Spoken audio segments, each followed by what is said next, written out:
ಓಂ ಧನ್ವಂತರಯೇ ನಮಃ. ಚಂದ್ರೌಘಕಾಂತಿಮಮೃತೋರುಕರೈರ್ಜಗಂತಿ ಸಂಜೀವಯಂತ್ಯಮಿತಾತ್ಮಸುಖಂ ಪರೇಷಾಂ ಜ್ಞಾನಂ ಸುಧಾಕಲಶಮೇವ ಚ ಸಂದಧಾನಂ ಶೀತಾಂಶುಮಂಡಲಗಮಂ ಸ್ಮರತಾತ್ಮಸಂಸ್ಥಂ. ಧನ್ವಂತರಿಯನ್ನು ಪ್ರಾರ್ಥಿಸ್ತಾ, ಹಿಂದಿನ ತರಗತಿಯಲ್ಲಿ ನಾವು ಅಧಾರಣೀಯ ವೇಗಗಳ ಬಗ್ಗೆ ಒಂದಷ್ಟು ವಿಚಾರಗಳನ್ನು ತಿಳ್ಕೊಂಡಿದ್ದೆವು. ಅಪಾನವಾತದ ಒಂದು ರೋಧದಿಂದ ಏನೆಲ್ಲ ತೊಂದರೆ ಆಗ್ತದೆ, ಪರಿಹಾರ ಏನು, ಆಹಾರ ಮಲದ ಒಂದು ಪ್ರವೃತ್ತಿಯನ್ನು ನಾವು ತಡೆ ಹಿಡಿಯುವುದರಿಂದ ಏನೆಲ್ಲ ತೊಂದರೆ ಆಗ್ತದೆ, ಅದಕ್ಕೆ ಪರಿಹಾರ ಏನು ಅಂತ ಹೇಳೋದನ್ನು ತಿಳ್ಕೊಂಡಿದ್ದೆವು. ಇಂದು ಮೂತ್ರವನ್ನು ತಡೆ ಹಿಡಿದರೆ ಬರುವಂತಹ ಸಮಸ್ಯೆಗಳೇನು, ಇದರ ಬಗ್ಗೆ ತಿಳ್ಕೊಳ್ಳೋಣ. ಅಪಾನವಾಯು ಮತ್ತು ಮಲವನ್ನು ತಡೆದರೆ ಏನೆಲ್ಲ ತೊಂದರೆಗಳು ಬರ್ತದೆ, ಅದೆಲ್ಲ ತೊಂದರೆಗಳು ಇದರಲ್ಲಿಯೂ ಬರ್ತದೆ. ಮೂತ್ರವನ್ನು ತಡೆಯುವುದರಿಂದ ಕೂಡ ಬರ್ತದೆ. ಅದೇ ರೀತಿ ಮೂತ್ರವಹ ಸ್ರೋತಸ್ಸು ಅಂತ ಹೇಳ್ತಾರೆ. ಅಂದರೆ ಕಿಡ್ನಿ ಆಗಿರಬಹುದು, ಯೂರಿನರಿ ಬ್ಲ್ಯಾಡರ್ ಆಗಿರಬಹುದು, ಅಥವಾ ನಮ್ಮ ಜನನೇಂದ್ರಿಯದ ಭಾಗಗಳಾಗಿರ್ಬೋದು, ಆ ಭಾಗದಲ್ಲೆಲ್ಲ ನೋವು ಬರುವಂಥದ್ದು, ಮೂತ್ರದ ಕಲ್ಲು ಉತ್ಪತ್ತಿಯಾಗುವಂಥದ್ದು, ಮೂತ್ರ ಮಾಡಲಿಕ್ಕೆ ಕಷ್ಟ ಆಗುವಂಥದ್ದು, ಉರಿ ಮೂತ್ರದಂತಹ ಸಮಸ್ಯೆಗಳು ಬರುವಂಥದ್ದು, ಸಿಸ್ಟೈಟಿಸ್ ಅಂತ ನಾವೇನು ಹೇಳ್ತೇವೆ, ಅಥವಾ ಯೂರಿನರಿ ಟ್ರ್ಯಾಕ್ ಇನ್ಫೆಕ್ಷನ್ ಅಂತ ಇವತ್ತೇನು ಹೇಳ್ತೇವೆ, ಅಂತಹ ತೊಂದರೆಗಳು ಕೂಡ ಬರಬಹುದು ಮೂತ್ರವನ್ನು ತಡೆ ಹಿಡಿಯುವುದರಿಂದ. ಅದಕ್ಕೆ ಪರಿಹಾರ ಏನು ಮಾಡಬೇಕು ಅಂತ ಹೇಳಿದಾಗ, ಅಧೋವಾತ ಮತ್ತು ಮಲಬದ್ಧಕ್ಕೆ ಏನೆಲ್ಲ ಚಿಕಿತ್ಸೆಯನ್ನು ನಾವು ಹಿಂದೆ ಮಾತಾಡಿದ್ದೇವೆ, ಅದೇ ಚಿಕಿತ್ಸೆಗಳನ್ನು ಮಾಡಬೇಕು. ಅದೇ ರೀತಿ ಸಾಕಷ್ಟು ನೀರಿನ ಪ್ರಮಾಣವನ್ನು ಸೇವಿಸುವಂಥದ್ದು. ಅದೇ ರೀತಿ ಸಣ್ಣ ಮಕ್ಕಳೆಲ್ಲಾಗಿದ್ದರೆ ನೀರಿನ ಟ್ಯಾಪನ್ನು ಬಿಟ್ಟು ಅಲ್ಲಿಗೆ ಕರ್ಕೊಂಡು ಹೋಗಿ ಮಕ್ಕಳು ಆ ನೀರಿನ ಟ್ಯಾಪ್ ಬೀಳುವುದನ್ನು ನೋಡುವ ಹಾಗೆ ಮಾಡುವಂಥದ್ದು, ಆಗ ಮೂತ್ರ ಬರ್ತದೆ. ಇದು ಕೂಡ ಒಂದು ಮುಖ್ಯವಾದ ಒಂದು ಚಿಕಿತ್ಸೆಯಾಗಿರ್ತದೆ. ಮೂತ್ರ ಕಟ್ಟಿದಲ್ಲಿ ಕೆಲವು ಮಕ್ಕಳಿಗೆ ಮೂತ್ರ ಕಟ್ಟಿ ಹೋಗಿರ್ತದೆ, ಏನಾದರೂ ಕೆಲವು ಹೆದರಿಕೊಂಡ ಹೀಗೆಲ್ಲ ಕಟ್ಟಿ ಹೋಗೋದು ಕೂಡ ಇರ್ತದೆ. ಆಗ ತುಂಬ ಉಷ್ಣ ಆದರೂ ಕಟ್ಟಿ ಹೋಗೋದಿಲ್ಲ, ಆಗ ನೀರಿನ ಟ್ಯಾಪಿನ ಹತ್ರ ಕರ್ಕೊಂಡೋಗಿ ಟ್ಯಾಪ್ ಬಿಡಿ, ಆಗ ಮೂತ್ರ ಹೋಗುವಂತಹ ಸಾಧ್ಯತೆಗಳು ಹೆಚ್ಚು ಇರ್ತದೆ. ಬೆಳಿಗ್ಗೆ ಊಟದ ಮೊದಲು ಮತ್ತು ಊಟದ ನಂತರ ಉತ್ತಮ ಪ್ರಮಾಣದಿಂದ, ಅಂದರೆ ಅವರವರ ಜೀರ್ಣಶಕ್ತಿಗೆ ತಕ್ಕುದಾಗಿ ಗೋಘೃತವನ್ನು ಸೇವನೆ ಮಾಡುವಂಥದ್ದು. ಇದಕ್ಕೆ ಅವಪೀಡಕ ಅಂತ ಹೇಳ್ತಾರೆ. ಬೆಳಿಗ್ಗಿನ ಹೊತ್ತಲ್ಲಿ ಊಟದ ಮೊದಲು ಮತ್ತು ಊಟದ ನಂತರ ನಮ್ಮ ಜೀರ್ಣಶಕ್ತಿ ಎಷ್ಟು ಉಂಟು ಅದಕ್ಕೆ ತಕ್ಕ ಒಂದು ಪ್ರಮಾಣವನ್ನು ನಾವು ಹೊಂದಿಸಿಕೊಂಡು ಒಂದು 10 ml 20 ml 30 ml ನಷ್ಟು ಘೃತವನ್ನು 50 ml ವರೆಗೆ ಕೂಡ ತಗೊಳ್ಬೋದು, ನಮಗೆ ಚೆನ್ನಾಗಿ ಜೀರ್ಣಾಂಶಗಳು ಉಂಟು ಅಂತಾಗಿದ್ರೆ. ಈ ಘೃತವನ್ನು ಸೇವನೆ ಮಾಡುವುದರಿಂದ ಕೂಡ ಈ ಮೂತ್ರ ಕಟ್ಟಿದ್ದನ್ನು ಪರಿಹಾರ ಮಾಡಬಹುದು. ಇದು ಆಯುರ್ವೇದದಲ್ಲಿ ಹೇಳಿದಂತಹ ಒಂದು ಚಿಕಿತ್ಸೆ. ಅದೇ ರೀತಿ ಮೂತ್ರದ ತಡೆಯನ್ನು ಕಡಿಮೆ ಮಾಡುವಂತಹ ಕೊತ್ತಂಬರಿ ಆಗಿರಬಹುದು, ಅಥವಾ ನೆಗ್ಗಿನ ಮುಳ್ಳು ಆಗಿರಬಹುದು, ಪಾಷಾಣ ಭೇದಿ ಆಗಿರಬಹುದು, ಬಾಳೆದಿಂಡಿನ ರಸ ಆಗಿರಬಹುದು, ಅಥವಾ ಹುಳಿ ಕಡಿಮೆ ಇರುವಂತಹ ಯಾವುದೇ ಹಣ್ಣುಗಳ ಸೇವನೆ ಆಗಿರಬಹುದು. ಇದನ್ನೆಲ್ಲ ಮಾಡಿದರೆ ಸಾಕಷ್ಟು ಶರೀರಕ್ಕೆ ಮತ್ತು ತೈಲ ಹಚ್ಚುವಂಥದ್ದು, ಸ್ವೇದನ ಮಾಡುವಂಥದ್ದು ಇತ್ಯಾದಿ ಚಿಕಿತ್ಸೆಗಳನ್ನು ಮಾಡಿಕೊಂಡಲ್ಲಿಗೆ, ವಾತಾಹಾರವಾದಂಥ ಚಿಕಿತ್ಸೆಗಳನ್ನು ಮಾಡಿಕೊಂಡಲ್ಲಿಗೆ ಈ ಮೂತ್ರದ ಒಂದು ತಡೆ ಹಿಡಿದು ಬಂದಂತಹ ಸಮಸ್ಯೆಗಳನ್ನು ಪರಿಹಾರ ಮಾಡಿಕೊಳ್ಬೋದು. ಮತ್ತು ಕಲ್ಲು ಇತ್ಯಾದಿ ಆಗಿದ್ದಲ್ಲಿ ಆಗ ಅದಕ್ಕೆ ಸಂಬಂಧಪಟ್ಟ ನಿರ್ದಿಷ್ಟವಾದ ಚಿಕಿತ್ಸೆಗಳನ್ನು ಪಡ್ಕೊಳ್ಬೇಕಾಗ್ತದೆ. ಇನ್ನು ಮುಂದಿನದ್ದು ತೇಗು, ಅಂದರೆ ಉದ್ಗಾರ ಅಂತ ಹೇಳ್ತಾರೆ. ಇದನ್ನು ತಡೆ ಹಿಡಿದರೆ ಏನಾಗ್ತದೆ? ತೇಗು ಅಂದರೆ ಆಹಾರ ತಗೊಂಡಾಗಲೇ ನಮಗೆ ಬಾಯಿನ ಬರುವಂತಹ ಒಂದು ಗ್ಯಾಸ್ ಅಂತ ಹೇಳ್ತೇವಲ್ವ, ಅದಕ್ಕೆ ನಾವು ತೇಗು ಅಂತ ಹೇಳ್ತೇವೆ. ಉದ್ಗಾರ ಅಂತಲೂ ಅದಕ್ಕೆ ಇನ್ನೊಂದು ಹೆಸರು ಉಂಟು. ಅದನ್ನು ತಡೆ ಹಿಡಿದ್ರೆ ಅರುಚಿ ಅಂದರೆ ಬಾಯಿ ರುಚಿ ಇಲ್ಲದೇ ಇರುವಂಥದ್ದು, ಕಂಪ ಅಂದರೆ ನಡುಕ, ಶರೀರ ನಡುಕ ಬರುವಂಥದ್ದು, ವಿಬಂಧ ಅಂದರೆ ಮಲಬದ್ಧತೆ ಉಂಟಾಗುವಂಥದ್ದು, ಹೃದಯಕ್ಕೆ ಮತ್ತು ಉಸಿರಾಟಕ್ಕೆ ತಡೆ ಉಂಟಾಗುವಂಥದ್ದು, ಎದೆ ಹಿಡ್ಕೊಂಡಾಗ ಆಗುವುದು ಅಂತ ಹೇಳ್ತೇವೆ, ಆದ್ಮಾನ ಅಂದರೆ ಹೊಟ್ಟೆ ಉಬ್ಬರಿಸಿದಾಗ ಆಗುವಂಥದ್ದು, ಕೆಮ್ಮು ಮತ್ತು ಬಿಕ್ಕಳಿಕೆ ಇತ್ಯಾದಿ ರೋಗಗಳು ಬರಬಹುದು. ಅದಕ್ಕೆ ಪರಿಹಾರ ಏನು? ಕೆಮ್ಮು ಮತ್ತು ಶ್ವಾಸ ಅಂದರೆ ದಮ್ಮು ಕಟ್ಟುವುದು, ಇದಕ್ಕೆ ಸಂಬಂಧಪಟ್ಟ ಚಿಕಿತ್ಸೆಯನ್ನು ಮಾಡಬೇಕು ಅಂತ ಹೇಳಿದ್ದಾರೆ. ಅದರ ಒಟ್ಟಿಗೆ ಕೆಲವು ಮನೆಮದ್ದುಗಳಾಗಿ ಓಮ, ಜೀರಿಗೆ, ತುಪ್ಪ ಇದನ್ನು ಮಿಶ್ರ ಮಾಡಿ ಸೇವನೆ ಮಾಡುವಂಥದ್ದು, ಉಪವಾಸವನ್ನು ಮಾಡುವಂಥದ್ದು, ಬಿಸಿಯಾಗಿರುವಂತಹ ಆಹಾರ, ನೀರು ಇತ್ಯಾದಿಗಳನ್ನು ಸೇವನೆ ಮಾಡುವಂಥದ್ದು, ಹದವಾದ ರೀತಿಯಲ್ಲಿ ಆಹಾರದ ಪ್ರಮಾಣವನ್ನು ಹೊಂದಿಸಿಕೊಳ್ಳುವಂಥದ್ದು, ಹೊಟ್ಟೆ ತುಂಬ ಊಟ ಮಾಡಬಾರ್ದು ಅಂತ. ಜೀರ್ಣ ವೃದ್ಧಿಗೆ ಬೇಕಾದಂತಹ ಚಿಕಿತ್ಸೆಯನ್ನು ಮಾಡುವಂಥದ್ದು. ಈಗ ಉದಾಹರಣೆಗೆ ಹಿಂಗ್ವಾಷ್ಟಕ ಚೂರ್ಣ ಅಂತ ಇದೆ, ಭಾಸ್ಕರ ಲವಣ ಚೂರ್ಣ ಅಂತ ಇದೆ, ಅಥವಾ ಶುಂಠಿ, ಲಿಂಬೆ, ಉಪ್ಪು ಇದನ್ನು ಮಿಶ್ರ ಮಾಡಿ ಸೇವಿಸುವಂಥದ್ದಿದೆ, ಅಥವಾ ಜೀರಕಾರಿಷ್ಟ, ಧನ್ವಂತರಿ ಮಾತ್ರೆ ಇತ್ಯಾದಿಗಳನ್ನು ಉಪಯೋಗ ಮಾಡುವಂಥದ್ದು ಕೂಡ ಇದಕ್ಕೆ ಪರಿಣಾಮಕಾರಿಯಾಗ್ತದೆ. ಅದೇ ರೀತಿ ಪ್ರಾಣಾಯಾಮದ ಉಪಯೋಗ ಕೂಡ ಒಳ್ಳೆಯ ಪ್ರಯೋಜನಕ್ಕೆ ಬರ್ತದೆ. ಅನುಲೋಮ ವಿಲೋಮ ಪ್ರಾಣಾಯಾಮ ಆಗಿರ್ಬೋದು, ನಾಡಿ ಶುದ್ಧಿ ಪ್ರಾಣಾಯಾಮ ಆಗಿರ್ಬೋದು, ಭಸ್ತ್ರಿಕಾ ಪ್ರಾಣಾಯಾಮ ಆಗಿರಬಹುದು. ಹೀಗೆ ಪ್ರಾಣಾಯಾಮದ ಒಂದು ಕ್ರಿಯೆಯಲ್ಲಿ ನಾವು ತೊಡಗಿಸಿಕೊಳ್ಳುವುದರಿಂದ ಕೂಡ ಈ ಒಂದು ಸಮಸ್ಯೆಯನ್ನು ಪರಿಹಾರ ಮಾಡಿಕೊಳ್ಬೋದು. ಇನ್ನು ಕ್ಷವಥು ಅಂತ ಹೇಳುವಂತಹ ವೇಗವನ್ನು ತಡೆಯುವುದರೆ ಏನೆಲ್ಲ ತೊಂದರೆ ಆಗ್ತದೆ. ಕ್ಷವಥು ಅಂದರೆ ಅಕ್ಷಿ ಬರುವಂಥದ್ದು, ಅದನ್ನು ತಡೆಯುವುದರಿಂದ ಏನಾಗ್ತದೆ? ಶಿರಶೂಲೆ ಅಂದರೆ ತಲೆನೋವು ಬರುವಂಥದ್ದು, ಇಂದ್ರಿಯ ದೌರ್ಬಲ್ಯ ಅಂದರೆ ಶರೀರದ ಇಂದ್ರಿಯಗಳು, ಜ್ಞಾನೇಂದ್ರಿಯ ಆಗಿರ್ಬೋದು, ಕರ್ಮೇಂದ್ರಿಯ ಆಗ್ಬೋದು, ಅದರ ಕಾರ್ಯಕ್ಷಮತೆ ಕಡಿಮೆ ಆಗುವಂಥದ್ದು, ಮತ್ತು ಮನ್ಯಾಸ್ತಂಭ, ಅರ್ಧಿತ ಇತ್ಯಾದಿ ಸಮಸ್ಯೆಗಳು ಕೂಡ ಬರಬಹುದು. ಮನ್ಯಾಸ್ತಂಭ ಅಂದರೆ ಈ ಬಾಯಿ ಲಾಕ್ ಜಾ ಅಂತ ಹೇಳ್ತೇವೆ, ಆ ಸಮಸ್ಯೆಗಳು ಕೂಡ ಬರುವಂತಹ ಸಾಧ್ಯತೆಗಳು ಉಂಟು. ಆಗ ಅದಕ್ಕೆ ಪರಿಹಾರವನ್ನು ಏನು ಅಂದರೆ ತೀಕ್ಷ್ಣವಾದಂತಹ ಧೂಮ, ಹೊಗೆ ಸೇವನೆ ಮಾಡುವಂಥದ್ದು. ಅದು ಈಗ ವಚೆಯೋ ಬಜೆ ಅಂತ ಹೇಳ್ತಾರೆ, ಅಥವಾ ಲಶುನ ಅಂದರೆ ಬೆಳ್ಳುಳ್ಳಿ ಅಥವಾ ಇಂಗು ಇತ್ಯಾದಿಗಳ ತೀಕ್ಷ್ಣವಾದಂತಹ ಯಾವುದೇ ದ್ರವ್ಯಗಳ ಹೊಗೆಯನ್ನು ಸೇವನೆ ಮಾಡುವಂಥದ್ದು. ಕಣ್ಣಿಗೆ ಅಂಜನ ಹಾಕುವಂಥದ್ದು, ಅಂದರೆ ಕಣ್ಣಿನ ರೆಪ್ಪೆಯ ಒಳಭಾಗಕ್ಕೆ ಸ್ವಲ್ಪ ತೀಕ್ಷ್ಣವಾದಂತಹ ಕೆಲವು ಅಂಜನ, ಅಂದರೆ ಇದನ್ನು ಅಂಜನ ಹಚ್ಚುವಂಥದ್ದು ಅಂತ ಹೇಳಿದ್ರೆ ಕಾಡಿಗೆ ಹಚ್ಚುವಂಥದ್ದು, ಅಥವಾ ತೀಕ್ಷ್ಣವಾದಂತಹ ಒಂದು ಘಾಟನ್ನು ಸೇವನೆ ಮಾಡುವಂಥದ್ದು, ಅದನ್ನು ಮೂಸುವಂಥದ್ದು, ಅದರ ಗಾಳಿಯನ್ನು ತಗೊಳ್ಳುವಂಥದ್ದು. ನಸ್ಯಕರ್ಮ ಅಂದರೆ ಮೂಗಿನಲ್ಲಿ ಕೆಲವು ಔಷಧಿಗಳನ್ನು ಬಿಡುವಂಥದ್ದು.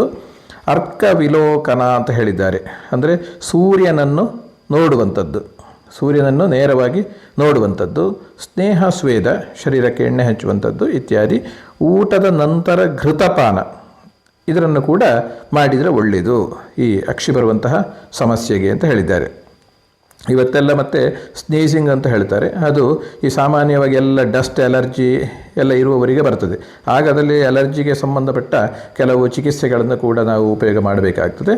ಈಗ ಹರಿದ್ರಾಖಂಡ ಅಂತ ಹೇಳ್ತಾರೆ, ಆರೋಗ್ಯವರ್ಧಿನಿ ರಸ ಅಂತ ಹೇಳ್ತಾರೆ, ಅಥವಾ ಅಮೃತಾರಿಷ್ಟ, ದಶಮೂಲಾರಿಷ್ಟ, ಭೃಂಗರಾಜಾಸವ, ಕುಮಾರ್ಯಾಸವ, ಪಿಪ್ಪಲ್ಯಾಸವ ಇಂತಹ ಕೆಲವು ಔಷಧಿಗಳನ್ನು ಕೂಡ ಅದಕ್ಕೆ ಉಪಯೋಗ ಮಾಡಿಕೊಂಡು ಅದಕ್ಕೆ ತಜ್ಞ ವೈದ್ಯರ ಒಂದು ಸಲಹೆ ಪಡ್ಕೊಂಡು ಚಿಕಿತ್ಸೆಯನ್ನು ಪಡ್ಕೊಳ್ಬೇಕಾಗ್ತದೆ. ಇನ್ನು ಮುಂದಿಂದು ಬಾಯಾರಿಕೆಯನ್ನು ತಡೆಯುವುದರಿಂದ ಏನೆಲ್ಲ ಆಗ್ತದೆ? ತೃಟ್ ಅಂತ ಹೇಳ್ತಾರೆ. ಅದರಿಂದ ಏನೆಲ್ಲ ತೊಂದರೆ? ಬಾಯಾರಿಕೆ ಆಗುವಿಕೆಯೊಂದಿಗೆ ಅಂಗಾಂಗಗಳು ಒಣಗಿದಂತೆ ಆಗುವಂಥದ್ದು, ಮೈ ಮನ ಶಿಥಿಲತೆ ಆಗುವಂಥದ್ದು, ಕಿವಿ ಕೇಳದಿರುವಂಥದ್ದು, ಮೋಹ ಅಂದರೆ ಒಂದು ರೀತಿಯ ಜ್ಞಾಪಕವೇ ಇಲ್ಲದ ಹಾಗೆ ಸ್ಮೃತಿ ತಪ್ಪುವಂತಹ ರೀತಿಯ ಲಕ್ಷಣಗಳು ಬರುವಂಥದ್ದು, ತಲೆ ತಿರುಗುವಂಥದ್ದು, ಹೃದಯ ಸಂಬಂಧವಾದ ರೋಗಗಳು ಬರುವಂಥದ್ದು. ಇಷ್ಟನ್ನು ಹೇಳಿದ್ದಾರೆ. ಇದಕ್ಕೆ ಪರಿಹಾರ ಏನು? ಶೀತೋಪಚಾರ ಅಂದರೆ ತಣ್ಣಗಿರುವಂತಹ ಇದನ್ನು ಸೇವನೆ ಮಾಡುವಂಥದ್ದು. ತೃಷ್ಣಾರೋಗ ಅಂತ ಇದೆ, ಅಂದರೆ ಬಾಯಾರಿಕೆದ್ದೇ ಒಂದು ರೋಗ ಅಂತ ಉಂಟು, ಅದಕ್ಕೆ ಬೇಕಾದಂತಹ ಚಿಕಿತ್ಸೆಯನ್ನು ಪಡೆಯುವಂಥದ್ದು. ಹಿತ ಅಂತ ಲೆಕ್ಕ. ಸುಖವಾಗಿ ಕುಳಿತೇ ನೀರು ಸೇವನೆ ಮಾಡಬೇಕು, ನೀರು ಕುಡಿಬೇಕು. ನೀರು ಕುಡಿಯುವಾಗ ನಾವು ನಿಂತುಕೊಂಡು ಕುಡಿಯುವಂಥದ್ದು, ಅಥವಾ ಇದು ಆಚೆ ಈಚೆ ಜಂಪ್ ಮಾಡಿಕೊಂಡು ಆಚೆ ಈಚೆ ಹೋಗಿಕೊಂಡು ಟಿ ವಿ ನೋಡಿಕೊಂಡು ಅಥವಾ ಮೊಬೈಲ್ ನೋಡಿಕೊಂಡು ನೀರು ಕುಡಿಯುವುದಲ್ಲ. ಸರಿಯಾಗಿ ಕುಳಿತುಕೊಂಡು ಸುಖಾಸನದಲ್ಲಿ ಕುಳಿತುಕೊಂಡು ನಿಧಾನವಾಗಿ ನೀರು ಕುಡಿಬೇಕು. ತುಂಬ ಆಯಾಸ ಆಗಿ ಬಂದವರು ಆಯಾಸ ಆಗ್ತಾ ಇದ್ದ ಹಾಗೆ ಡಮ್ಮು ಕಟ್ಟಿಕೊಂಡು ಬಂದು ಕೂಡಲೇ ನೀರನ್ನು ಕುಡಿಬಾರ್ದು ಅಂತಲೂ ಉಂಟು. ಕೆಲವು ಸಲ ಅದರಿಂದಲೇ ಕೆಲವು ಸಲ ತೊಂದರೆಗಳಾಗುವುದು ಉಂಟು. ಸ್ವಲ್ಪ ವಿಶ್ರಾಂತಿ, 1 ನಿಮಿಷ 2 ನಿಮಿಷ ವಿಶ್ರಾಂತಿ ತಗೊಂಡು ಮತ್ತೆ ನೀರನ್ನು ನಿಧಾನವಾಗಿ ಕುಡಿಬೇಕು. ಅದೇ ರೀತಿ ಎಳನೀರಿನ ಉಪಯೋಗ ಕೂಡ ಒಳ್ಳೆಯದು. ನಾನು ನಿನ್ನೆ ಸ್ವಲ್ಪ ಕೆಲಸ ಮಾಡಲಿಕ್ಕೆಲ್ಲ ಹೋಗಿ ಬಂದಾಗ ಬಾಯಾರಿಕೆ ಆಯಿತು. ಹಾಗೆ ನನಗೆ ಏನು ಮಾಡೋದು ಅಂತ ಆಲೋಚನೆ ಮಾಡಿದೆ. ನೀರು ಕೊಂಡೋಗಿರಲಿಲ್ಲ ಮನೆಯಿಂದ. ಹಾಗೆ ಏನು ಮಾಡಿದೆ, ಅಲ್ಲಿ ಒಂದು ಎಂಜಿರ ಬಳ್ಳು ಅಂತ ಸಿಗ್ತದೆ ನಮಗೆ, ತುಳುವಿನಲ್ಲಿ ಹೇಳುವಾಗ ಎಂಜಿರ ಬಳ್ಳು ಅಂತ ಹೇಳೋದು. ಅದನ್ನು ತುಂಡು ಮಾಡಿದೆ. ಅದನ್ನು ತುಂಡು ಮಾಡಿ ಕೆಳಗಿನ ಭಾಗ ತುಂಡು ಮಾಡಿದೆ, ಮೇಲಿನ ಒಂದು 3 ಫೀಟ್ ಬಿಟ್ಟು ಮೇಲಿನ ಭಾಗವನ್ನು ತುಂಡು ಮಾಡಿದೆ. ಆಗ ಅದರಲ್ಲಿ ಒಂದು ನೀರು ಬರ್ತದೆ. ಆ ನೀರನ್ನು ಕುಡಿದೆ. ಸಾಮಾನ್ಯ 1 ಲೋಟೆಯಷ್ಟು ನೀರು ನನಗೆ ಒಂದು 50 ml ನಷ್ಟು ಆಗಬಹುದು, ಅಷ್ಟು ನೀರು ಸಿಕ್ಕಿದೆ. ಆ ನೀರನ್ನು ಕುಡಿದರೆ ಬಾಯಾರಿಕೆ ಕಡಿಮೆ ಆಯಿತು ತತ್ಕಾಲಕ್ಕೆ.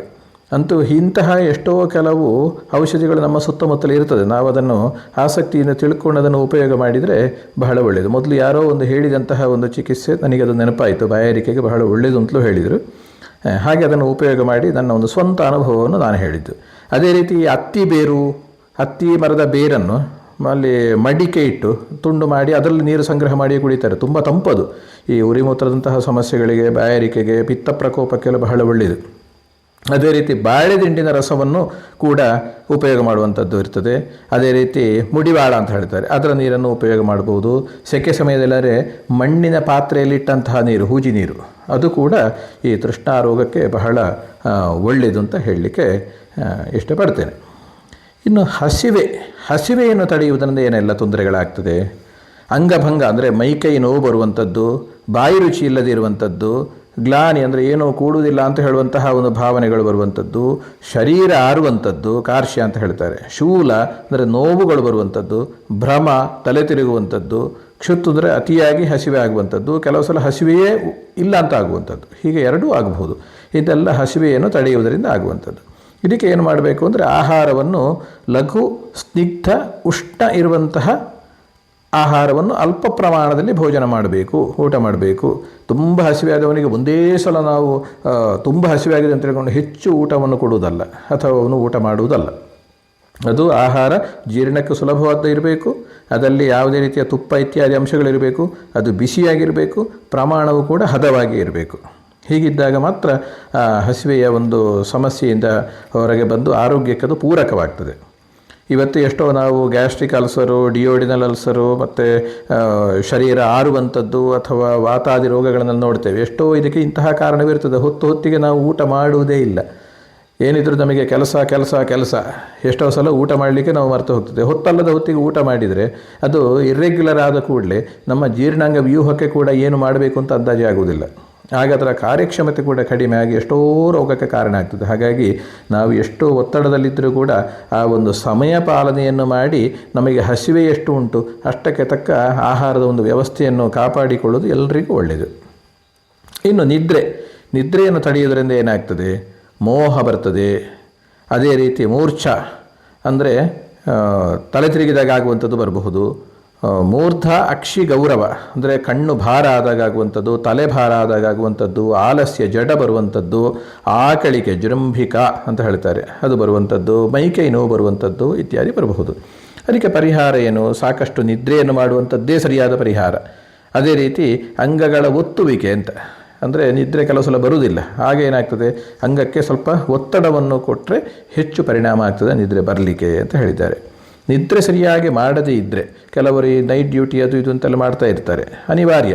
ಆದರೆ ಅದರ ದುಷ್ಪರಿಣಾಮಗಳು ಹೇಗಿರ್ತದೆ ಅಂದರೆ ಮೆದುಳಿನ ಶಕ್ತಿ ಕುಂಠಿತ ಆಗ್ತದೆ, ಪಿತ್ತ ಪ್ರಕೋಪ ಆಗ್ತದೆ, ವಾಯು ಪ್ರಕೋಪವೂ ಆಗ್ತದೆ, ಮಾನಸಿಕವಾಗಿ ಅವನು ಒಂದು ಆರೋಗ್ಯವಂತವಾಗಿ ಇರುವುದಿಲ್ಲ, ಮಾನಸಿಕ ಆರೋಗ್ಯವನ್ನು ಕೂಡ ಕಳ್ಕೊಳ್ಳುವಂತಹ ಪರಿಸ್ಥಿತಿಗಳು ಬರಬಹುದು. ಈಗ ನಿದ್ರೆ ಸರಿಯಾಗಿ ಬಾರದೆ ಎಷ್ಟೋ ಜನ ಸಫರ್ ಆಗ್ತಾರೆ.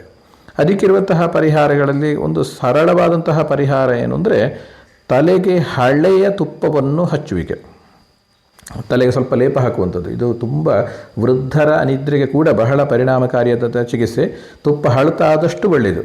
5 ವರ್ಷವೋ 10 ವರ್ಷವೋ 20 ವರ್ಷವೋ 50 ವರ್ಷವೋ ಅಥವಾ 100 ವರ್ಷ ಹಳೆಯ ತುಪ್ಪ ಆದಷ್ಟು ಮತ್ತು ಕೂಡ ಪರಿಣಾಮ ಜಾಸ್ತಿ. ನಮ್ಮ ಇದರಲ್ಲಿ ಹೇಳುವಾಗ ಭೂತ ಬಾಧೆಗಳನ್ನು ಕೂಡ, ಪಿಶಾಚಾದಿ ಬಾಧೆಗಳನ್ನು ಕೂಡ ಅದು ತೊಲಗಿಸ್ತದೆ ಅಂತ ಹೇಳಿದ್ದಾರೆ ಆಯುರ್ವೇದದಲ್ಲಿ. ಜ್ಯೋತಿಷ್ಯದಲ್ಲಿ ಕೂಡ ಇದರ ಬಗ್ಗೆ ಮಾಹಿತಿಗಳು ಇದೆ. ಅನಿದ್ರೆ ಪರಿಹಾರಕ್ಕೆ ಬಹಳ ಒಂದು ಶ್ರೇಷ್ಠವಾದಂತಹ ಒಂದು ಔಷಧಿ ಅಂತ ನಾನು ಹೇಳಲಿಕ್ಕೆ ಇಷ್ಟಪಡ್ತೇನೆ. ಅದೇ ರೀತಿ ನಮಗೆ ಯೋಗದಲ್ಲಿರುವಂತಹ ಒಂದು ಶವಾಸನ ಅಥವಾ ಅಮೃತಾಸನ ಅಂತ ಹೇಳ್ತಾರೆ, ಅದು ಕೂಡ ತುಂಬ ಪರಿಣಾಮಕಾರಿ. ಅಂದರೆ ಶರೀರ ಮನಸ್ಸನ್ನು ನಾವು ಹಗುರ ಮಾಡಿಕೊಂಡಷ್ಟು ನಿದ್ರೆ ಬರಲಿಕ್ಕೆ ಸುಲಭ. ಮನಸ್ಸಿಗೆ ಹೆಚ್ಚು ಹೆಚ್ಚು ಒತ್ತಡಗಳು ಅಥವಾ ಶರೀರದ ಆರೋಗ್ಯ ತುಂಬ ಕುಂಠಿತ ಆಗಿದ್ದಾಗ ನಿದ್ರೆ ಬರಲಿಕ್ಕೆ ಸಮಸ್ಯೆ ಬಂದೇ ಬರ್ತದೆ. ನಿದ್ರೆ ಬರ್ತಾ ಇಲ್ಲ ಅಂದರೆ ಇದರಲ್ಲಿ ಯಾವುದೋ ಒಂದು ಸಮಸ್ಯೆ ಉಂಟು ಅಂತಲೇ ಅರ್ಥ. ಅದನ್ನು ನಾವು ಪರಿಹಾರ ಮಾಡಿಕೊಳ್ಬೇಕು. ಇನ್ನು ಕಚ್ಚೂರಾದಿ ಚೂರ್ಣ ಅಂತ ಆಯುರ್ವೇದದಲ್ಲಿ ಬರ್ತದೆ, ಅದು ಕೂಡ ಒಳ್ಳೆಯ ಪರಿಣಾಮಕಾರಿಯ ತಲೆಗೆ ಲೇಪ ಹಾಕಲಿಕ್ಕೆ ಇರುವಂಥದ್ದು. ಅದನ್ನು ಶ್ರೀಗಂಧದೊಟ್ಟಿಗೆ ಹಾಕ್ಬೋದು, ಅಥವಾ ತಣ್ಣೀರಿನಲ್ಲಿ ಹಾಕಬಹುದು, ಅಥವಾ ತಿಮರೆ ರಸದಲ್ಲಿ ಹಾಕಬಹುದು, ಅಥವಾ ಈ ಬೊಳ್ಳಂಟೆ ಸೊಪ್ಪು ಅಂತ ಹೇಳ್ತೇವೆ ನಾವು, ಬೆಳ್ಳಂಟೆ ಅಂತ ಬಿಳಿ ಎಲೆಯಿದ್ದು, ಅದರ ಒಟ್ಟಿಗೆ ಹಾಕಬಹುದು. ಹೀಗೆ ಬೇರೆ ಬೇರೆ ಅನುಪಾನದಲ್ಲಿ ಅದನ್ನು ಹಾಕುವಂತಹ ಕ್ರಮ ಉಂಟು. ಹಾಲಿನ ಕೆನೆಯಲ್ಲಿ ಕೂಡ ಹಾಕ್ಬೋದು. ಇನ್ನು ಕೆಲವರಿಗೆ ನಿದ್ರೆಯ ಸಮಸ್ಯೆ ಇರುವವರಿಗೆ ಕೆಲವು ಸಂಗೀತ ಇತ್ಯಾದಿಗಳು ಕೂಡ ಪರಿಣಾಮ ಆಗ್ತದೆ. ಈಗ ಉದಾಹರಣೆಗೆ ತೋಡಿ ರಾಗ ಆಗಿರ್ಬೋದು, ಅಥವಾ ಸಿಂಧು ಭೈರವಿ ಆಗಿರಬಹುದು, ದ್ವಿಜಾವಂತಿ ಆಗಿರಬಹುದು, ಇಂತಹ ಕೆಲವು ಸೂದಿಂಗ್ ಎಫೆಕ್ಟ್ ಕೊಡುವಂತಹ ರಾಗಗಳು ಕೂಡ ಅದನ್ನು ಕೇಳೋದ್ರಿಂದ ಕೂಡ ನಿದ್ರೆಗೆ ಅನುಕೂಲ ಆಗ್ತದೆ. ಕೆಲವರಿಗೆ ಹಿಂದೂಸ್ತಾನಿ ಬಹಳ ಸೌಖ್ಯ ಆಗ್ತದೆ. ಕೆಲವರಿಗೆ ಆಸಕ್ತಿ ಇರುವವರಿಗೆ ಕರ್ನಾಟಕ ಕೂಡ ಇಷ್ಟ ಆಗ್ಬೋದು. ಕರ್ನಾಟಕದಿಂದ ಎಷ್ಟೋ ಜನರಿಗೆ ಹಿಂದೂಸ್ತಾನಿ ಅಂದರೆ ಅದರಲ್ಲಿ ಬರುವಂತಹ ಹಲುಗಿನ ರೀತಿ ನಿದ್ರೆಗೆ ಹೆಚ್ಚು ಪೂರಕವಾಗಿರ್ತದೆ ಅಂತ ಇಂತಹ ಕೆಲವು ಅಭಿಪ್ರಾಯಗಳು ಇದೆ. ಕರ್ನಾಟಕ ಇಷ್ಟ ಇರುವವರಿಗೆ ಕರ್ನಾಟಕ ಕೂಡ ಪರಿಣಾಮ ಆಗ್ತದೆ. ಹೀಗೆ ಅವರವರಿಗೆ ಒಂದು ಮನಸ್ಸಿಗೆ ಹೊಂದುವಂಥದ್ದನ್ನು ಮಾಡಿಕೊಳ್ಬೋದು. ಇನ್ನು ಹೋಮಿಯೋಪತಿಯಲ್ಲಿಯೂ ಕೆಲವು ಔಷಧಿಗಳಿದೆ. ಉದಾಹರಣೆಗೆ ಈಗ ಪ್ಯಾಸಿಫ್ಲೋರಾ ಅಂತ ಒಂದು ಮದ್ದಿದೆ, ಅದು ಟಿಂಕ್ಚರ್. ಅದನ್ನು ಕೂಡ ಉಪಯೋಗ ಮಾಡೋದ್ರಿಂದ ನಿದ್ರೆಗೆ ಎಷ್ಟೋ ಒಳ್ಳೆಯದಾಗ್ತದೆ. ಈ ಮೆದುಳಿನಲ್ಲಿ ಬರುವಂತಹ ಕೆಲವು ಅನ್ನೆಸೆಸರಿ ಥಾಟ್ಸ್ ಇತ್ಯಾದಿಗಳನ್ನೆಲ್ಲ ಒಂದು ಕರೆಕ್ಟ್ ದಾರಿಗೆ ತರುವಂತಹ ಒಂದು ಮೆಡಿಸಿನ್. ಅದು ಒಳ್ಳೆಯ ಸಿಸ್ಟಮ್ ಹೋಮಿಯೋಪತಿ ಅಂತ ಹೇಳೋದು. ಸರಿಯಾಗಿ ಉಪಯೋಗಿಸಿದರೆ, ಸರಿಯಾಗಿ ಅದನ್ನು ಯುಕ್ತಿಯಲ್ಲಿ ಪ್ರಮಾಣಪೂರ್ವಕವಾಗಿ ಅದನ್ನು ಉಪಯೋಗ ಮಾಡಿತು ಅಂತಂದರೆ ಬಹಳ ಒಳ್ಳೆಯ ಒಂದು ಪರಿಣಾಮವನ್ನು ಕೊಡ್ತದೆ. ಖಂಡಿತ ಅದರಲ್ಲಿ ಬೇರೆ ಯಾವುದೇ ದುಷ್ಪರಿಣಾಮಗಳು ಬರುವುದಿಲ್ಲ. ಉಪಯೋಗಿಸುವ ರೀತಿಯಲ್ಲಿ ಉಪಯೋಗಿಸಬೇಕು. ಅದೇ ರೀತಿ ನಿದ್ರೆ ಕೆಟ್ಟು ಬಂದಂತಹ ತೊಂದರೆಗಳಿಗೆ ಹೋಮಿಯೋಪತಿಯಲ್ಲಿ ಕಾರ್ಕ್ಯುಲಸ್ ಅಂತ ಹೇಳುವಂತಹ ಮದ್ದಿದೆ. ಅದೇ ರೀತಿ ನಕ್ಸೋಮಿಕ್ ಅಂತ ಇದೆ, ಸಲ್ಫರ್ ಅಂತ, ಈಗ ತುಂಬ ಔಷಧಿಗಳಿದೆ. ಅದನ್ನು ಈಗ ನಾನು ಹೆಚ್ಚು ಇಲ್ಲಿಗ ವಿಸ್ತರಿಸಿಕೊಂಡು ಹೋಗೋದಿಲ್ಲ. ಇನ್ನು ಕೆಮ್ಮು ರೋಗವನ್ನು, ಇದನ್ನು ತಡೆಯೋದು, ಕೆಮ್ಮು ರೋಗ ಅಂತ ಹೇಳೋದಕ್ಕಿಂತಲೂ ಕೆಮ್ಮು ಬರುವಾಗ ಅದನ್ನು ತಡೆಯುವಂಥದ್ದರಿಂದ ಏನೆಲ್ಲ ತೊಂದರೆ ಆಗ್ತದೆ ಅಂತ ಹೇಳೋದನ್ನು ನೋಡುವಾಗ, ಕಾಸ ವೃದ್ಧಿಗೊಳ್ಳುವಿಕೆ, ಕೆಮ್ಮು ಮತ್ತಷ್ಟು ಹೆಚ್ಚಾಗ್ತದೆ. ಅದೇ ರೀತಿ ಉಸಿರಾಟಕ್ಕೆ ಕಷ್ಟ ಆಗಬಹುದು, ಬಾಯಿ ರುಚಿ ಇಲ್ಲದೇ ಇರಬಹುದು, ಅಥವಾ ಹೃದಯದಲ್ಲಿ ಏನೋ ಒಂದು ಅವರೋಧ ಉಂಟಾದಾಗ ಹೃದಯದಲ್ಲಿ ಕಟ್ಟಿದ ಹಾಗೆ ಆಗಬಹುದು. ಶೋಷ ಅಂದರೆ ಶರೀರ ಆರುವಂತಹ ರೋಗಗಳು ಬರಬಹುದು, ಅಥವಾ ಹಿಕಫ್ ಅಂತ ಹೇಳ್ತಾರೆ, ಅಂದರೆ ಈ ಬಿಕ್ಕಳಿಕೆ, ಅದು ಕೂಡ ಬರಬಹುದು. ಇದಕ್ಕೇನು ಕಾಸ ಶ್ವಾಸಕ್ಕೆ ಸಂಬಂಧಪಟ್ಟ ರೋಗವನ್ನೇ ಕೊಡಬೇಕು, ರೋಗದ ಚಿಕಿತ್ಸೆಯನ್ನೇ ಕೊಡಬೇಕು. ಅದು ಎರಡು ರೀತಿಯಲ್ಲಿ ಇರ್ಬೋದು. ಈಗ ಕೆಮ್ಮು ಬರುವಂಥದ್ದು ಕಫ ಬರುವಂತಹ ವರ್ಗದ್ದಾಗಿರ್ಬೋದು, ಅಥವಾ ಕಫ ಬಾರದೇ ಇರುವಂತಹ ವರ್ಗದ್ದು ಆಗಿರ್ಬೋದು. ಇದನ್ನು ಹೊಂದಿಕೊಂಡು ಚಿಕಿತ್ಸೆ ವ್ಯತ್ಯಾಸ ಆಗ್ತದೆ. ಸಾಮಾನ್ಯವಾಗಿ ನಾವೀಗ ಆಡಿಸೋಗೆ ರಸ ಆಗಿರ್ಬೋದು, ಅಥವಾ ತುಳಸಿ ರಸ ಆಗಿರ್ಬೋದು, ಈರುಳ್ಳಿ ಆಗಿರ್ಬೋದು, ಅಥವಾ ಕಂಠಕಾರಿ ಅಂತ ಇದೆ ಅದನ್ನಾಗಿರಬಹುದು, ಅಥವಾ ತುಪ್ಪ ಮತ್ತು ಕಲ್ಲು ಸಕ್ಕರೆಯನ್ನು ಉಪಯೋಗಿಸುವುದಾಗಿರ್ಬೋದು, ಸೀತೋಫಲಾದಿ ಚೂರ್ಣ, ತಾಲೀಸಾದಿ ಚೂರ್ಣ, ಲವಂಗಾದಿ ಚೂರ್ಣ, ಮತ್ತು ದ್ರಾಕ್ಷಾರಿಷ್ಟ, ಪುಷ್ಕರ ಮೂಲಾಸವ, ಹೀಗೆ ತುಂಬ ಔಷಧಿಗಳಿದೆ ಆಯುರ್ವೇದದಲ್ಲಿ ಹೇಳಿರುವಂಥದ್ದು ಕೆಮ್ಮಿಗೆ ಉಪಯೋಗ ಮಾಡುವಂಥದ್ದು. ಅದನ್ನು ದೋಷ ಪ್ರಕೋಪ ಯಾವ ರೀತಿಯದ್ದುಂಟು ಇದಕ್ಕೆ ಸರಿಯಾಗಿ ಉಪಯೋಗ ಮಾಡಿಕೊಂಡು ಬಂದರೆ ಅದು ಕಡಿಮೆ ಆಗ್ತದೆ. ಇನ್ನು ಶ್ರಮಶ್ವಾಸ ಅಂತ ಅಂದರೆ ಸುಮ್ಮನೆ ಬರುವಂತಹ ಶ್ವಾಸ, ಉಸಿರು ಹಿಡ್ಕೊಳ್ಳೋದಲ್ಲ, ತುಂಬ ಕೆಲಸ ಮಾಡಿ ಬಂದಂತಹ ಒಂದು ಉಬ್ಬಸ ಅಥವಾ ಶ್ವಾಸ, ಅದನ್ನು ನಾವು ತಡಿಬಾರ್ದು. ಹಾಗೆ ಅದನ್ನು ತಡೆಯುವುದರಿಂದ ಏನಾಗ್ತದೆ, ಗುಲ್ಮ ಅಂತ ಹೇಳುವುದು, ಅಂದರೆ ಹೊಟ್ಟೆಯಲ್ಲಿ ಏನೋ ಹೊರಳಾಡಿದಂತಹ ಅನುಭವ ಆಗುವಂಥದ್ದು, ಹೃದಯದಲ್ಲಿ ಏನೋ ರೋಗ ಅಂದರೆ ಹೃದಯ ಹಿಡ್ಕೊಂಡಾಗ ಆಗುವಂಥದ್ದು, ಅಥವಾ ಸಮ್ಮೋಹ ಅಂತ ಹೇಳ್ತಾರೆ, ಅಂತಹ ಸಮಸ್ಯೆಗಳು ಕೂಡ ಬರುವುದಕ್ಕೆ ಸಾಧ್ಯತೆ ಉಂಟು.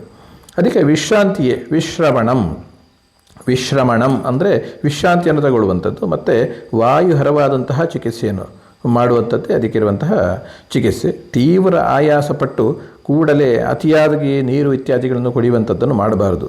ಹೋಗಿ ಬಂದಾಗ ವಿಶ್ರಾಂತಿಗಾಗಿ ಬರೀ ನೆಲದಲ್ಲಿ ಮಲಗಬಾರ್ದು, ಯಾವುದರಲ್ಲಿಗೆ ಚಾಪೆಯೋ ಬಟ್ಟೆ ಏನಾರು ಹಾಕಿಕೊಂಡಿರಬೇಕು. ಸಂಪೂರ್ಣ ಶರೀರ ಮತ್ತು ಮನಸ್ಸನ್ನು ಹಗುರಗೊಳಿಸಿಕೊಂಡು ವಿಶ್ರಾಂತಿಯನ್ನು ಮಾಡಬೇಕು. ಈಗ ಯೋಗದಲ್ಲಿ ಹೇಳಿದಂತಹ ಶವಾಸನ ಅಂತ ಏನು ಹೇಳ್ತೇವೆ, ಅದೇ ರೀತಿಯಲ್ಲಿ ವಿಶ್ರಾಂತಿಯನ್ನು ಮಾಡುವಂಥದ್ದು ತುಂಬ ಪರಿಣಾಮಕಾರಿ. ಇನ್ನು ಜೃಂಭ ಅಂದರೆ ಆಕಳಿಕೆ ಎನ್ನುವಂತಹ ವೇಗವನ್ನು ತಡೆಯುವುದರಿಂದ ಏನೆಲ್ಲ ಆಗ್ತದೆ ಅಂತ ನೋಡುವಾಗ, ಸೀನು ಬರುವಂಥದ್ದು, ಸೀನು ಬಂದಾಗ ಏನೆಲ್ಲ ಉಂಟಾಗುವಂಥ ದೋಷ ಬರ್ತದೆ, ಅದೇ ದೋಷಗಳು ಈ ಆಕಳಿಕೆಯನ್ನು ಜೃಂಭ ಅಂತ ಹೇಳೋದನ್ನು ತಡೆಯುವುದರಿಂದ ಕೂಡ ಬರ್ತದೆ. ಅದೇ ರೀತಿ ಲಾಕ್ ಜಾ ಅಂತ ಹೇಳ್ತಾರೆ, ಮನ್ಯಾಸ್ತಂಭ, ಇದು ಕೂಡ ಈ ಸಮಸ್ಯೆ ಕೂಡ ಬರಬಹುದು. ಇದಕ್ಕೆ ಅಭ್ಯಂಗ ಮಾಡುವಂಥದ್ದು, ಬೆವರಿಸುವಂಥದ್ದು ಇತ್ಯಾದಿ ಶರೀರಕ್ಕೆ ಬಲ ಕೊಡುವಂತಹ ಚಿಕಿತ್ಸೆಯನ್ನು ಕೂಡ ಮಾಡುವಂಥದ್ದನ್ನು ಹೇಳಿದ್ದಾರೆ. ಜೃಂಭಕ್ಕೆ ಬ್ರಹ್ಮಣನಸ್ಯ ಅಂತ, ಅದನ್ನು ಮಾಡಿದರೆ ಒಳ್ಳೆಯದು. ವಾತಹರವಾದಂತಹ ಚಿಕಿತ್ಸೆಗಳನ್ನು ಮಾಡಬೇಕು. ಆಕಳಿಕೆ ಬರುವಂಥದ್ದು, ಈಗ ನಿದ್ರೆ ಬಾರದೆ ಅಂತಾಗಿದ್ದರೆ ನಿದ್ರೆಯನ್ನು ಸರಿ ಮಾಡಿಕೊಳ್ಬೇಕು. ನೀರಿನಂಶ ಕಡಿಮೆ ಆದರೂ ಕೂಡ ಆಕಳಿಕೆ ಬರ್ತದೆ, ಹಾಗೆ ಅದಕ್ಕೆ ಸಾಕಷ್ಟು ನೀರಿನಂಶವನ್ನು ಉಪಯೋಗ ಮಾಡಬೇಕು. ಹೀಗೆ ಏನು ಕಾರಣ ಇದೆ ಅದಕ್ಕೆ ಸರಿಯಾಗಿ ಪರಿಹಾರವನ್ನು ಮಾಡಿಕೊಳ್ಬೇಕು. ಶರೀರಕ್ಕೆ ಚಟುವಟಿಕೆ ಇಲ್ಲದಿದ್ದರೂ ಕೂಡ ಈ ಒಂದು ಆಕಳಿಕೆ ಬರ್ತದೆ, ಆಗ ಶಾರೀರಿಕ ಚಟುವಟಿಕೆಯನ್ನು ಮಾಡಬೇಕು. ಇನ್ನು ಮುಂದಿನ ವೇಗ ಅಶ್ರುವೇಗ. ಅಶ್ರು ಅಂದರೆ ಕಣ್ಣೀರು, ಇದನ್ನು ತಡೆಯುವುದರಿಂದ ಪೀನಸ ಅಂದರೆ ಮೂಗಿನಲ್ಲಿ ನೀರಿಳಿಯುವಂಥದ್ದು, ಅಕ್ಷಿ ಶಿರೋ ಹೃದ್ರೋಗ, ಹೃದಯ ರೋಗಗಳು, ಅಕ್ಷಿ ಅಂದರೆ ಕಣ್ಣು, ಶಿರ ಅಂದರೆ ತಲೆಗೆ ಸಂಬಂಧಪಟ್ಟ ರೋಗಗಳು, ಮನ್ಯಾಸ್ತಂಭ ಅಂದರೆ ಕುತ್ತಿಗೆ ಹಿಡ್ಕೊಳ್ಳುವಂಥದ್ದು, ಅರುಚಿ ಬಾಯಿ ರುಚಿ ಇಲ್ಲದಿರುವಂಥದ್ದು, ತಲೆ ತಿರುಗುವಂಥದ್ದು, ಗುಲ್ಮ ಅಂದರೆ ಹೊಟ್ಟೆಯಲ್ಲಿ ಏನೋ ಹೊರಲಾಡಿದಾಗ ಆಗುವಂಥದ್ದು ಇತ್ಯಾದಿ ರೋಗಗಳನ್ನು ಹೇಳಿದ್ದಾರೆ. ಇದಕ್ಕೆ ಪರಿಹಾರ ಏನು ಅಂತ ಹೇಳಿದರೆ, ಒಂದು ನಿದ್ರೆ ಮಾಡುವಂಥದ್ದು. ತುಂಬ ಆ ಅಶ್ರು ವೇಗವನ್ನು ಅಂದರೆ ಕಣ್ಣೀರನ್ನು ನಾವು ತಡೆದು ಹಿಡಿದು ತೊಂದರೆ ಆಗಿದ್ದರೆ ನಿದ್ರೆ ಮಾಡುವಂಥದ್ದು ಒಂದು ಪರಿಹಾರ. ಇನ್ನು ಅದಕ್ಕೆ ಮದ್ಯಪಾನವನ್ನು ಕೂಡ ಹೇಳಿದ್ದಾರೆ. ಇದು ಹೇಳಿದಾಗ ಸುಮಾರು ಜನರಿಗೆ ಭಾರಿ ಖುಷಿ ಆಗ್ಬೋದು, ಭಾರಿ ಒಳ್ಳೆ ಇದನ್ನು ಹೇಳಿದ್ದಾರೆ ಅಂತ ಹೇಳಿಕೊಂಡು. ಆದರೆ ಅದು ಎಲ್ಲವೂ ಒಂದು ಅತಿಯಾಗಿ ಒಂದು ಆಗಬಾರ್ದು. ಹಿತಮಿತವಾಗಿ ಔಷಧಿಯಾಗಿ ಎಷ್ಟು ತಗೊಳ್ಬೇಕು ಅಷ್ಟು ಪ್ರಮಾಣದಲ್ಲಿ ತಗೊಂಡ್ರೆ ಮಾತ್ರ ಅದು ಪರಿಣಾಮ ಆಗ್ತದೆ, ಇಲ್ಲಾಂದರೆ ಕೆಟ್ಟ ಪರಿಣಾಮವನ್ನೇ ಕೊಡ್ತದೆ ಅಂತ ಹೇಳುವುದನ್ನು ನೆನಪಿಟ್ಟುಕೊಳ್ಬೇಕು. ಅದೇ ರೀತಿ ಸಾಂತ್ವನದ ಕಥೆಯನ್ನು ಹೇಳುವಂಥದ್ದು. ಅಂದರೆ ಈಗ ಕಣ್ಣೀರು ಬಂದಿದೆ ಅಂದರೆ ಯಾವ ಕಾರಣದಿಂದ, ಏನು ತೊಂದರೆ ಆಗಿ ಆ ಒಂದು ಕಣ್ಣೀರು ಬಂದಿದೆ, ಯಾವ ಆಲೋಚನೆ ಬಂದಿದೆ ಅಥವಾ ಯಾರಿಂದಾಗಿ ಬಂದಿದೆ, ಇದನ್ನೆಲ್ಲ ಒಂದು ವಿಮರ್ಶೆ ಮಾಡಿಕೊಂಡು ಆ ಸಂದರ್ಭಕ್ಕೆ ಸರಿಯಾಗಿ ಬೇಕಾದಂತಹ ಒಂದು ಸಮಾಧಾನವನ್ನು ಹೇಳುವಂಥದ್ದು ಕೂಡ ಅತಿ ಅಗತ್ಯ. ದೇವರ ದರ್ಶನ ಮಾಡುವಂಥದ್ದು ಅಥವಾ ಪ್ರಕೃತಿ ವೀಕ್ಷಣೆಯನ್ನು ಮಾಡುವಂಥದ್ದು ಅಥವಾ ಪ್ರೀತಿಯ ಮಾತುಗಳನ್ನು ಆಡುವಂಥದ್ದು, ಭರವಸೆಯ ಒಂದು ಮಾತುಗಳನ್ನು ಹೇಳುವಂಥದ್ದು ಕೂಡ ಚಿಕಿತ್ಸೆಯೇ ಆಗ್ತದೆ. ಇದೆಲ್ಲವೂ ನಮಗೆ ಔಷಧಿ ರಹಿತವಾಗಿ ಮಾಡಬೇಕಾದಂತಹ ಚಿಕಿತ್ಸೆಗಳು.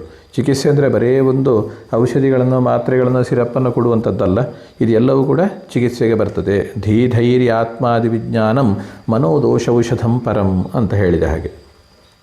ಇನ್ನು ಛರ್ದಿ ಅಂದರೆ ವಾಂತಿಯನ್ನು ತಡೆಯುವುದರಿಂದ ಏನೆಲ್ಲ ಆಗ್ತದೆ? ವಿಸರ್ಪ ಅಂದರೆ ಸರ್ಪಸುತ್ತಿನ ರೀತಿಯ ತೊಂದರೆಗಳು, ಕೋಠ ಚರ್ಮದಲ್ಲಿ ಬರುವಂತಹ ತೊಂದರೆಗಳು, ಕುಕ್ಷಿ ಅಕ್ಷಿ ಅಂದರೆ ಕುಕ್ಷಿ ಅಂದರೆ ಹೊಟ್ಟೆ, ಅಕ್ಷಿ ಅಂದರೆ ಕಣ್ಣು, ಇದರ ತುರಿಕೆ, ಪಾಂಡು ರಕ್ತ ಕಡಿಮೆ ಆಗುವಂಥದ್ದು, ಜ್ವರ, ಕೆಮ್ಮು, ದಮ್ಮಿನ ರೋಗಗಳು, ಬಾಯಿ ವಾಕರಿಕೆ ಬಂದಾಗ ಆಗುವಂಥದ್ದು, ಶ್ವಯತು, ವ್ಯಂಗ ಇತ್ಯಾದಿ ರೋಗಗಳು ಬರಬಹುದು ಅಂತ ಹೇಳಿದ್ದಾರೆ. ಇದಕ್ಕೆ ಏನು ಮಾಡಬೇಕು ಅಂದರೆ ಗಂಡೂಷ ಚಿಕಿತ್ಸೆ. ಗಂಡೂಷ ಅಂದರೆ ಬಾಯಿಯಲ್ಲಿ ಔಷಧೀಯ ದ್ರವ್ಯಗಳನ್ನು ಇಟ್ಟುಕೊಂಡು ಅದನ್ನು ಉಗುಳುವಂಥದ್ದು ಗಂಡೂಷ. ಅದೇ ರೀತಿ ಧೂಮಪಾನ ಅಂದರೆ ಕೆಲವು ರೀತಿಯ ಔಷಧೀಯ ದ್ರವ್ಯಗಳಿಂದ ಮಾಡಿದಂಥ ಹೊಗೆಯನ್ನು ಸೇವಿಸುವಂಥದ್ದು, ಉಪವಾಸ ಮಾಡುವಂಥದ್ದು, ರೂಕ್ಷಾಹಾರವನ್ನು ಅಂದರೆ ಒಣಗಿದಂಥ ಆಹಾರವನ್ನು ಸೇವಿಸಿ ಪುನಃ ವಾಂತಿ ಮಾಡುವಂಥದ್ದು. ಇದು ಒಂದು ವಿಶೇಷವಾಗಿ ಚಿಕಿತ್ಸೆಯನ್ನು ಹೇಳಿದ್ದಾರೆ.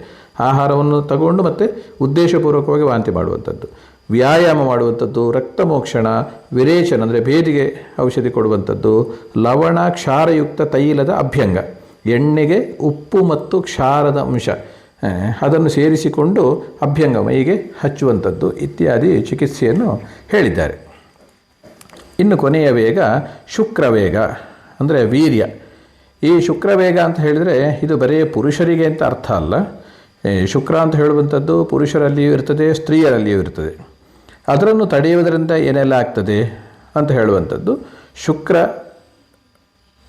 ಇದನ್ನು ತಡೆಯುವುದರಿಂದ ನೋವು ಬರುವಂಥದ್ದು, ಶುಕ್ರ ಸ್ರಾವ ಆಗುವಂಥದ್ದು, ಮತ್ತು ಮೂತ್ರದ್ವಾರದಲ್ಲಿ ಎಲ್ಲ ತೊಂದರೆಗಳು ಅಂದರೆ ನೋವುಗಳು ಬರುವಂಥದ್ದು, ಜನನೇಂದ್ರಿಯದ ಭಾಗದಲ್ಲಿ ನೋವು, ಜ್ವರ ಬರುವಂಥದ್ದು, ಎದೆಗುಂಡಿ ಅಂದರೆ ಎದೆ ಭಾಗದಲ್ಲಿ ನೋವು ಬರುವಂಥದ್ದು, ಮೂತ್ರಿಸಲಿಕ್ಕೆ ಕಷ್ಟ ಆಗುವಂಥದ್ದು, ವೃದ್ಧಿ ರೋಗ ಅಂದರೆ ಈ ಕೆಲವು ಹರ್ನಿಯಾದ ರೀತಿಯ ಸಮಸ್ಯೆಗಳು ಬರುವಂಥದ್ದು, ಅದೇ ರೀತಿ ಷಂಡತ್ವ ಅಂದರೆ ಅವನಿಗೆ ನಪುಂಸಕತ್ವ ಬರುವಂಥದ್ದು ಇತ್ಯಾದಿ ಎಲ್ಲ ತೊಂದರೆಗಳು ಬರಬಹುದು. ಅದಕ್ಕೆ ಏನು ಪರಿಹಾರ ಮಾಡಬೇಕು ಅಂದರೆ ತಾಮ್ರಚೂಡ ಅಂದರೆ ಕೋಳಿ ಮೊಟ್ಟೆಯನ್ನು ಉಪಯೋಗ ಮಾಡಬೇಕು ಅಂತ ಹೇಳಿದ್ದಾರೆ. ಮಾಂಸವನ್ನು ಸೇವನೆ ಮಾಡಬೇಕು ಅಂತ ಹೇಳಿದ್ದಾರೆ. ಅದೇ ರೀತಿ ಅಕ್ಕಿಯಿಂದ ತಯಾರಿಸಿದಂತಹ ಮದ್ಯ ಸುರ ಅಂತ ಹೇಳ್ತಾರೆ, ಅದನ್ನು ಉಪಯೋಗ ಮಾಡಬೇಕು ಅಂತ ಹೇಳಿದ್ದಾರೆ. ಶಾಲಿ ಅನ್ನ ಅಂದರೆ ಹಳೆಯ ಷಷ್ಟಿಕ ಶಾಲಿ ಅಂತ ಹೇಳ್ತಾರೆ, ಅದರ ಅನ್ನವನ್ನು ಉಪಯೋಗ ಮಾಡುವಂಥದ್ದು, ಬಸ್ತಿ ಚಿಕಿತ್ಸೆ, ತೈಲಾಭ್ಯಂಗ ಮೈಗೆ ಎಣ್ಣೆ ಹಚ್ಚುವಂಥದ್ದು, ಟಬ್ ಬಾತ್ ಮಾಡುವಂಥದ್ದು, ತೊಟ್ಟಿ ಸ್ನಾನ ಮಾಡುವಂಥದ್ದು, ಮತ್ತು ಬಸ್ತಿ ಶುದ್ಧಿಗೆ ಬೇಕಾಗಿ ಸೌತೆ ಸ್ವರಸವನ್ನು ಸೇವನೆ ಮಾಡುವಂಥದ್ದು, ಸೌತೆಕಾಯಿಯ ಸ್ವರಸ ಅದನ್ನು ಕುಡಿಯುವಂಥದ್ದು ಬಸ್ತಿ ಶುದ್ಧಿಗೆ ಬಹಳ ಒಳ್ಳೆಯದು. ಅದೇ ರೀತಿ ನೆಗ್ಗಿನ ಮುಳ್ಳು ಗೋಕ್ಷುರ ಅಂತ ಹೇಳ್ತಾರೆ, ಅದರ ಹಾಲು ಕಷಾಯವನ್ನು ಮಾಡುವಂಥದ್ದು, ಅದೇ ರೀತಿ ಸಂಭೋಗ ಮಾಡುವಂಥದ್ದು ಕೂಡ ಒಂದು ಇಷ್ಟ ಇರುವಂತಹ ಅಂದರೆ ತನ್ನ ದಂಪತಿಗಳು ಪರಸ್ಪರ ಸಂಭೋಗ ಮಾಡುವಂಥದ್ದು ಕೂಡ ಈ ಶುಕ್ರ ವೇಗದ ಒಂದು ದೋಷವನ್ನು ಪರಿಹಾರ ಮಾಡ್ತದೆ ಅಂತ ಹೇಳುವುದನ್ನು ಶಾಸ್ತ್ರದಲ್ಲಿ ಹೇಳಿದ್ದಾರೆ. ಹೀಗೆ ಒಟ್ಟಿಗೆ 13 ಅಧಾರಣೀಯ ವೇಗಗಳನ್ನು ನಾವೀಗ ನೋಡಿದ್ದಾಯಿತು. ಅದಕ್ಕೆ ಸೂಕ್ಷ್ಮವಾಗಿ ಯಾವ ರೀತಿಯ ತೊಂದರೆಗಳು ಬರ್ತದೆ, ಅದಕ್ಕೆ ಪರಿಹಾರ ಏನು ಎನ್ನುವುದರ ಬಗ್ಗೆ ಈಗ ನಾವು ತಿಳ್ಕೊಂಡಿದ್ದೇವೆ.